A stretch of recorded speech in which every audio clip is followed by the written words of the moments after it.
Use பண்ண எண்ணெயை திரும்ப யூஸ் பண்ணோம் அப்படின்னா பலவிதமாக சைடு எஃபெக்ட் வரும்னு சொல்லி நிறைய வீடியோவில் பார்த்துருக்கேன். 3 டைமுக்கு மேலே யூஸ் பண்ண எண்ணெயை யூஸ் பண்ணால் கண்டிப்பாக சைடு எஃபெக்ட் வரும் தான். அதுக்காக என்ன பண்ணுறது, விற்கிற விலைவாசிக்கு எண்ணெயை வேஸ்ட்டாக பண்ண முடியும் அப்படின்னு சொல்லி கேட்டிங்கன்னா, அதை விட நம்ம டபுளாக ஹாஸ்பிட்டலுக்கு செலவு பண்ணுற மாதிரி ஆகிடும்.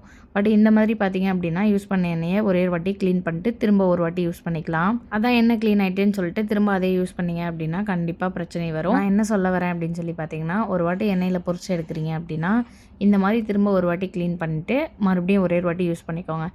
க்ளீன் ஆகிடுச்சேன்னு சொல்லிட்டு இதை மாதக்கணக்காக வச்சு யூஸ் பண்ணாதீங்க. நானே இதை ஒரு யூடியூப் சேனல் பார்த்து ஃபஸ்ட் டைமாக ட்ரை பண்ணியிருந்தேன்.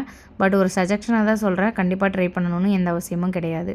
கார்ன்ஃப்ளவரை நல்லா தண்ணியில் மிக்ஸ் பண்ணிவிட்டு எண்ணெயை கொதிக்க வச்சு அதில் ஊற்றுறோம் அப்படின்னாலே அதில் உள்ள அழுக்கு எல்லாமே தனியாக வந்துடும். திரும்பவும் சொல்கிறேன், அந்த எண்ணெய் க்ளீன் ஆகிடுச்சின்னு சொல்லிட்டு மாதக்கணக்காக வச்சு அதை யூஸ் பண்ணாதீங்க.